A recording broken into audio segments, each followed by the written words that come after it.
കൂട്ടത്തല്ല് KSUവിലാണെങ്കിലും അടി സുധാകരനും സതീശനും തമ്മിലാണ്. കൂട്ടത്തല്ലിൽ NSUവിനെ കൊണ്ട് അടിയന്തരമായി നടപടി എടുപ്പിച്ചത് KPCCയെ വെട്ടിലാക്കാനാണെന്നാണ് സുധാകരൻ പക്ഷം പറയുന്നത്. ഏകപക്ഷീയമായ നടപടിയിൽ കുറ്റക്കാർ അകത്തും കുറ്റം ചെയ്യാത്തവർ പുറത്തുമായെന്നാണ് സുധാകര പക്ഷത്തിൻ്റെ പരാതി.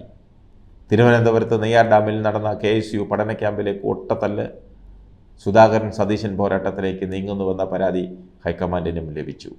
ലോക്സഭാ തെരഞ്ഞെടുപ്പുമായി ബന്ധപ്പെട്ട് KPCC പ്രസിഡന്റ് സ്ഥാനത്ത് നിന്ന് മാറ്റി നിർത്തപ്പെട്ടിരുന്ന സുധാകരൻ സ്ഥാനം തിരിച്ചെടുത്തതു മുതൽ കോൺഗ്രസ് ഉള്ളിൽ ആരംഭിച്ച മുറുമുറുപ്പാണ് തുറന്ന പോരിൻ്റെ വക്കിലെത്തിയത്. KSU കൂട്ടത്തല്ലിൻ്റെ പേരിൽ കഴിഞ്ഞ ദിവസം ജനറൽ സെക്രട്ടറി ഉൾപ്പെടെ 4 പേർക്കെതിരെ NSU നടപടിയെടുത്തിരുന്നു. അന്വേഷണത്തിന് KPCC അധ്യക്ഷൻ 3 അംഗ സമിതിയെ നിയോഗിച്ചിരുന്നു. അവർ റിപ്പോർട്ട് നൽകുന്നതിന് മുമ്പ് തന്നെ NSUവിൻ്റെ നടപടി വന്നു. ഇതാണ് സുധാകരനെ ചൊടിപ്പിച്ചത്. നടപടിയെടുത്ത 4 പേരിൽ 3 പേരും സുധാകര പക്ഷത്തിൽ പെട്ടവരാണ്. നടപടിക്ക് വിധേയനായ സംസ്ഥാന ജനറൽ സെക്രട്ടറി സുധാകരൻ്റെ വിശ്വസ്തനാണ്.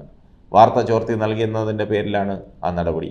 വിശദീകരണം ചോദിക്കുകയോ അന്വേഷിക്കുകയോ ചെയ്യാതെയാണ് നടപടിയെടുത്തത്. അവർ KPCCക്ക് പരാതി നൽകി. സംഭവവുമായി ബന്ധപ്പെട്ട വാർത്ത വന്ന ഉടനെ തന്നെ അന്വേഷിക്കാൻ 3 അംഗ സമിതിയെ നിയോഗിച്ച KPCC പ്രസിഡന്റിൻ്റെ നിലപാടിൽ VD സതീശനും കൂട്ടരും അതൃപ്തിയിലുമായിരുന്നു.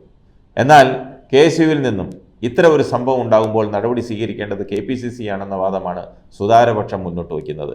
KSU പ്രസിഡന്റ് KPCC നിർവാഹക സമിതിയുടെ ഭാഗം കൂടിയാണ്. ആ സാഹചര്യത്തിൽ പാർട്ടിയാണ് ഇക്കാര്യത്തിൽ നടപടി തീരുമാനിക്കേണ്ടത്.